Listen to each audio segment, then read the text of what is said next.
만들어낸 이야기가 아니고요. 표현하기 어려운 현실입니다. 사실 이런 표현과 이런 마음을 보는 것 자체가 우리의 마음을 괴롭게 합니다. 여러분 어떠세요? 보시면서 다른 연극을 보는 것처럼 재미가 있으십니까? 여러분 어떠세요? 다른 음악을 듣는 것처럼 마음에 즐거움이 일어나십니까? 탁월한 표현이 있었고 정말 아름답고 온전한 화음이 있었습니다.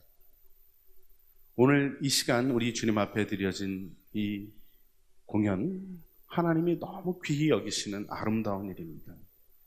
그런데 우리가 그것을 아름다움의 감각으로 표현하기에는 너무 힘들고 어려운 현실이 있는 것을 보지 않을 수 없습니다. 그래서 우리는 우리의 양심을 무감각하게 하는 일을 만듭니다. 우리는 하나님이 주신 은혜를 잊어버리고 우리의 삶 속에 우리 영혼에 주신 아름다운 축복을 일깨워 생각하기보다는 직면하기 어려운 일을 피하기 위해서 차라리 마음에 어두움을 만들고 싶어 합니다. 동료 그리스도인들이 기본적인 생존권이라는 것 표현할 수도 없는 600만이 죽어갔던 홀로코스트와 고통의 정도를 비교한다고 하면 여러분 비교할 수 있을까요? 그래도 독일은 아주 극심한 일을 하면서도 어떻게 보면 기본적 양심은 있었나? 이렇게 물어볼 만한 일들이 남아있는데 구출의 방법도 닫혀있고 그들의 이야기 자체도 전해지기 어렵고 전해지는 순간에도 사실인가 싶은 정도의 마음의 반응을 보게 되는 이 시대의 아픔을 우리는 겪고 있습니다. 오늘 우리 멋진 화음의 울림 속에서 우리 마음의 양심을 일깨우시는 하나님의 음성을 듣는 것 같습니다. 하나님은 우리의 양심이 살아나기를 원하십니다. 사실 이 일을 돌이켜보게 되면 우리가 평화로운 곳에 살고 있고 아픔이 없는 곳에 살고 있어서 겪는 문제인지 모르겠어요. 오늘 이 메시지를 전하는 제 마음의 무거움과 우리가 함께 이 자리에 앉아서 우리가 북녘 땅을 바라보고 우리 고통당하는 우리 사랑하는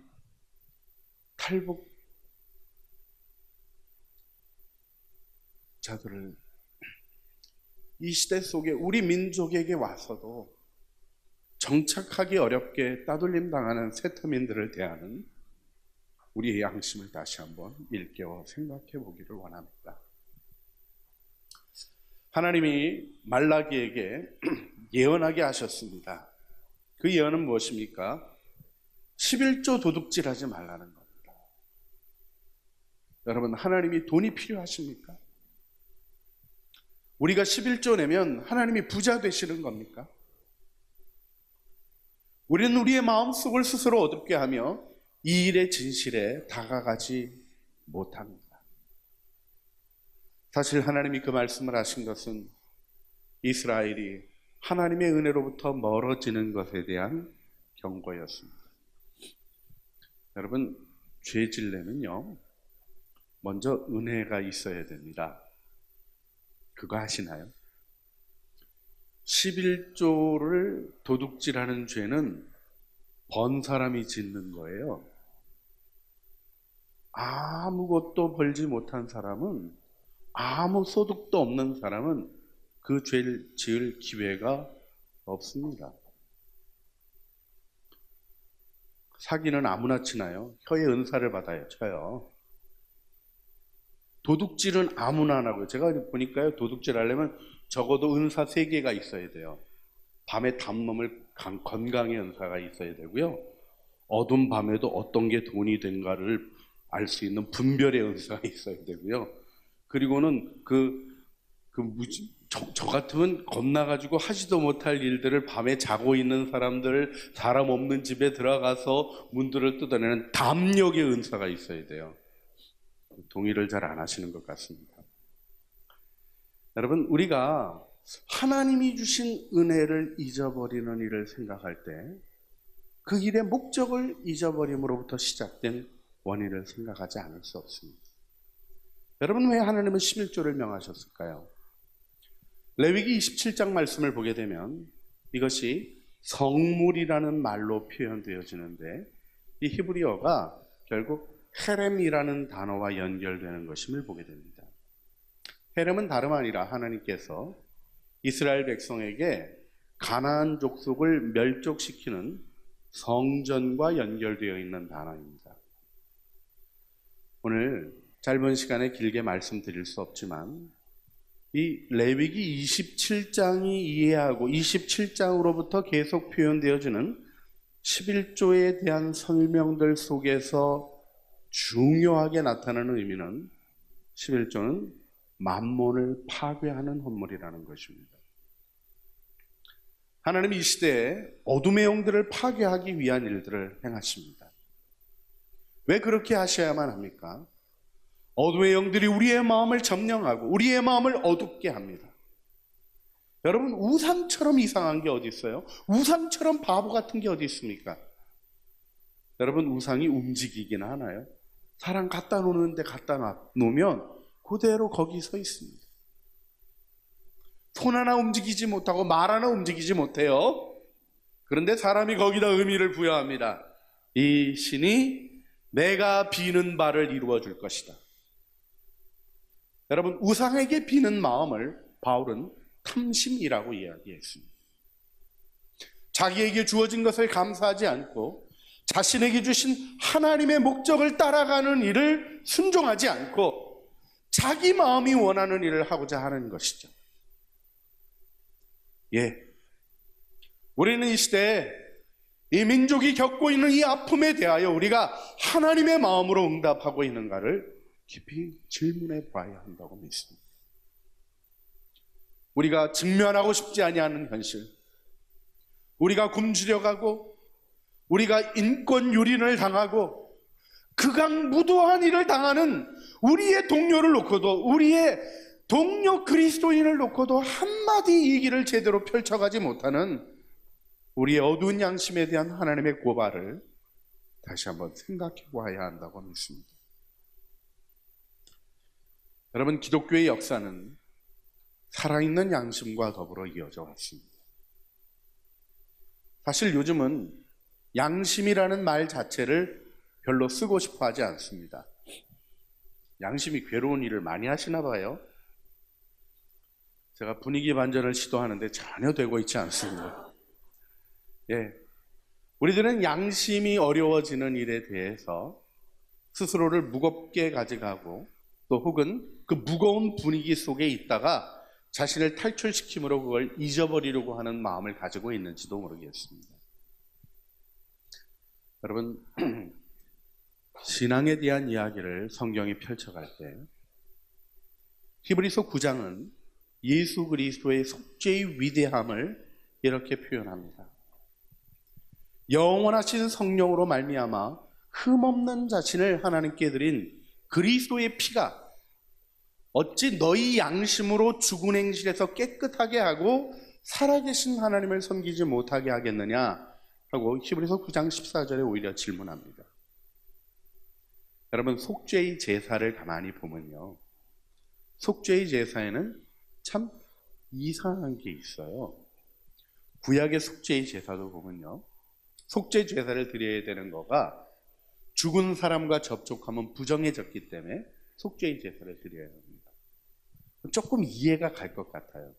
그런데 죽은 짐승의 십체와 접촉해도 부정해졌기 때문에 속죄의 제사를 드려야 합니다. 근데 더 심한 건 죽은 벌레의 접촉에도 속죄의 제사를 드려야 한다는 거예요.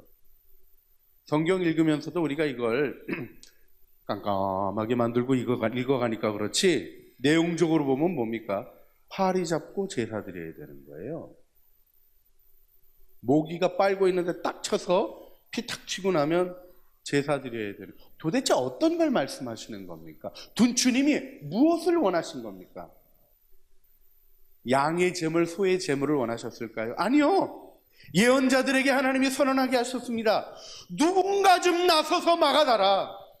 제발 좀 내 이 역겨운 냄새 맡지 않게 막아달라고 하나님이 말씀하셨어요.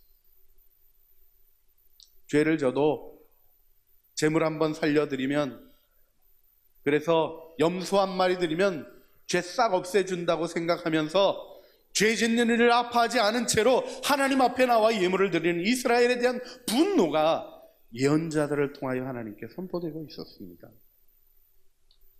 하나님은 기름이 필요하셨던 게 아니에요. 하나님은 양고기가 필요하시고 소고기가 필요하신 게 아닙니다. 제사장은 필요합니다. 그게 있어야 먹죠. 예, 이래도 반응을 안 하시는 여러분을 사랑합니다.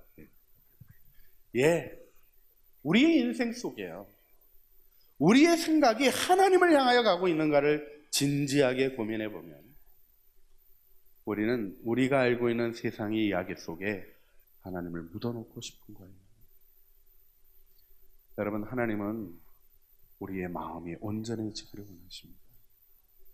여러분, 모기가 피 빨아먹는 거 탁 쳐가지고 피 탁 터지면 어떠세요?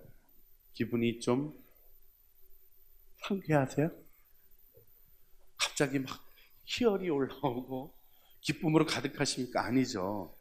뭔가 찝찝하고 불쾌감이 오게 됩니다. 그때 우리는 보통 이렇게 생각해요. 인생 살려면 어쩔 수 없지 뭐. 자동차를 타고 가다가 뭐가 풀렁했어요. 돌아보니까 뭐가 있습니까? 죽어있는 고양이를 한번 밟고 지나간.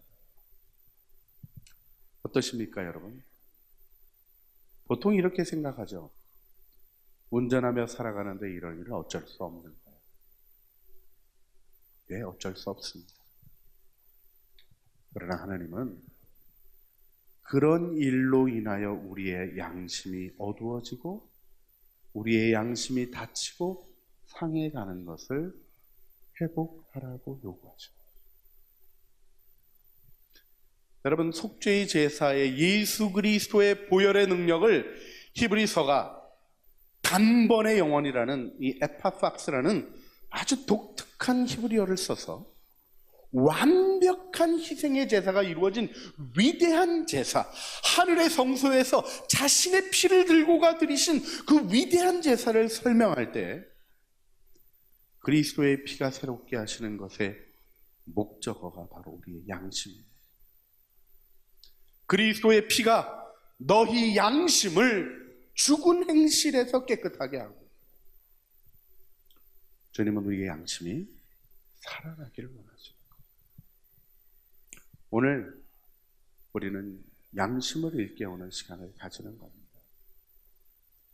잊어버린다고 잊어버려지지 않는 걸 얘기해 주는 거예요. 과연 저게 사실일까 의심한다고 해서 없어질 수 없는 현실을 여러분의 마음에 울려내시는 겁니다. 우리가 하나님 앞에 갔을 때, 하나님의 심판대 앞에 섰을 때 생략될 수 없이 주님이 물으실 일, 너와 한 시대를 살아가고 너와 한 땅을 밟고 서 있었던 내 신앙의 동료들이 이 고통을 당할 때 너는 무엇을 하고 있느냐고 주님이 물으실 겁니다. 하나님이 11조를 하라고 하시는 말씀의 이유는 하나님의 복이 임하게 하기 위함입니다. 여러분, 우리가 무거움만을 기억하는 것으로는 하나님의 은혜 앞에 나아갈 수가 없습니다. 오늘 정말 무겁고 어렵고 힘든 주제가 진행되는데 마지막으로 찬양해 주신 찬양이 우리의 마음을 녹여내고 있었습니다. 우리로 숨을 쉴 수 있게 해주고 있었습니다. 사실 우리는 대답되어지지 않는 깊은 고민을 가지고 있습니다. 우리가 고통당할 때 하나님은 과연 어디 계신 겁니까? 그리스도인들이 그렇게 진실하게 신앙을 지키기 위하여 애쓸 때, 그렇게 폭력 가운데 죽어가는데 전능하신 하나님이, 모든 걸 다 하실 수 있는 하나님이 왜 침묵하고 계신 겁니까? 우리는 고민하지 않을 수 없는 것입니다. 물어보면 대답도 안 해주십니다. 대답되어질 수 없는 우리가 풀어야 할 숙제인 것을 말씀하시는 것 같아요. 오켄발트에서 15살 난 소년이 교수형을 당하는 일이 있었습니다. 탈출 시도가 있었던 일로 인해서 차출돼서 목매어 죽이는 일 가운데 그 소년이 있었습니다. 노벨 평화상을 받은 엘리 비젤이 그 수용소에 있었습니다.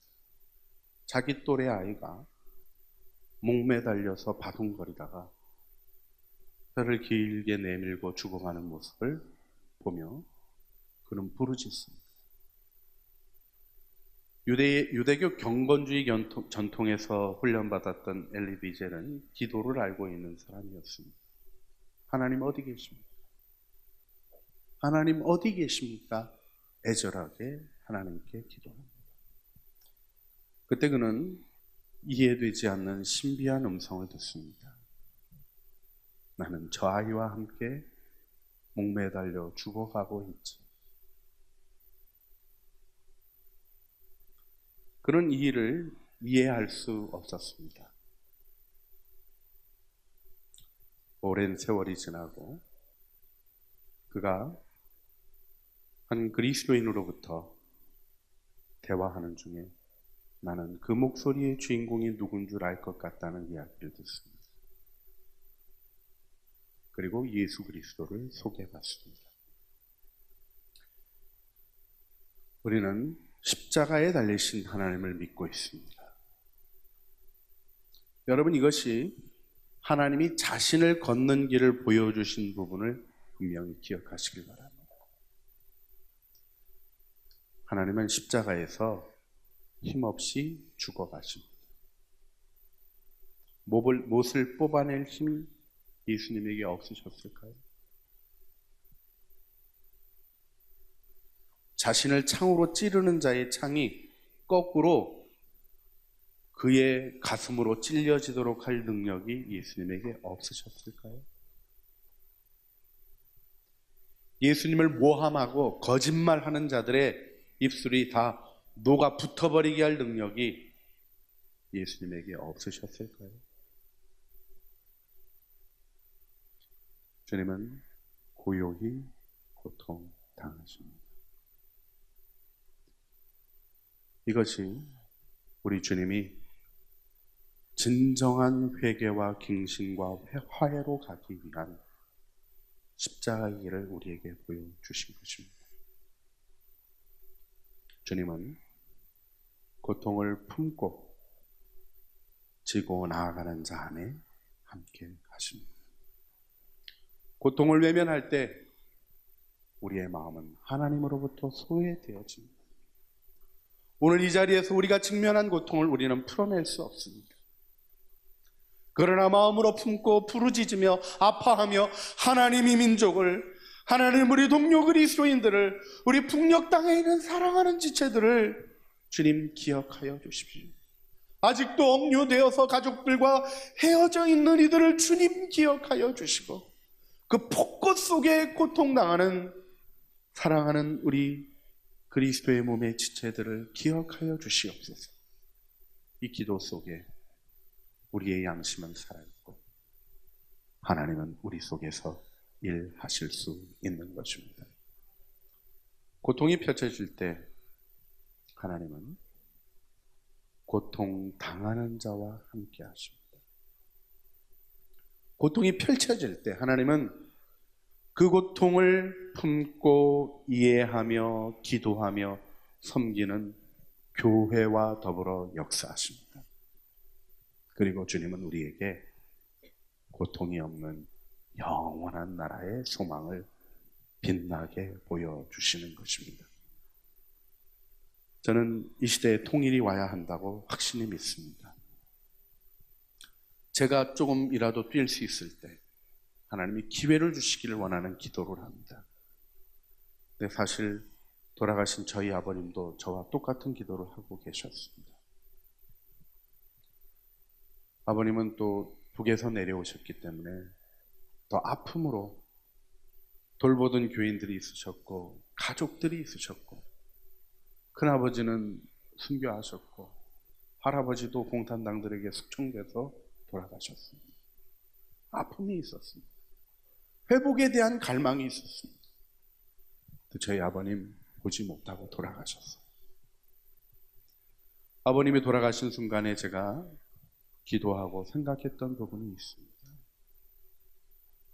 우리는 때로는 이루지 못할 일 같이 여겨질 일로 어떤 일을 바라보기도 합니다. 그런데 여러분, 하나님 우리의 땅을 아름답게 만드십니다. 믿으십니까? 어떻게 알 수 있습니까? 아름다운 하늘나라를 이미 준비하셨습니다. 여러분, 오늘 우리가 소망으로 기도했으면 좋겠습니다. 오늘 우리가 우리의 죄, 여러분, 풍요가 오히려 나눔을 가로막고 배부르게 먹는 것이 굶주림을 외면하게 하는 이 양심이 어두워지는 죄를 주님 앞에 회개하면서, 하나님, 내가 먹고 살아갈 이유를 말씀하시는 주님께 내게 재정을 주시고 내 시간을 주시고 내가 살아갈 힘을 주시는 주님 앞에 하나님의 목적을 이루는 은혜 안에 서게 하여 주시옵소서. 우리 주님 앞에 기도하며 우리를 세우는 은혜의 시간을 가졌으면 좋겠습니다. 이 시간 그래서 우리 주님 앞에 우리가 잠깐 함께 기도했으면 좋겠습니다. 먼저 우리 수고하고 사랑으로 섬겨주신 오늘 공연을 마음에 일깨워 보시길 바랍니다. 큰 고통과 아픔 계속 되어지고 있습니다. 끝난 이야기가 아닙니다. 우리가 듣고 스쳐 지나가는 이유가 내 마음을 어둡게 하는 일이었다면 주님의 권면을 들으시길 바랍니다. 속죄의 제사로 나와 자유함을 받고 양심이 살아나서 하나님을 감각하고 행복과 기쁨을 감각할 수 있는 마음의 구조를 회복하라는 주님의 부르심에 응답하시기를 바랍니다. 이 시간 먼저 기도할 때 하나님, 내 마음을 귀히 여기시는 주님, 내 영혼을 사랑하시는 주님, 외면했던 죄와 아픔을 거절했던 죄, 하나님 아버지, 우리가 마땅히 주님이 명하신 일에 순종하는 일로부터 떠나 있었던 죄를 용서하시고 우리를 새롭게 하여 주시옵소서. 우리 주님 앞에 간절한 마음으로 주여 한번 부르시죠. 기도하시겠습니다.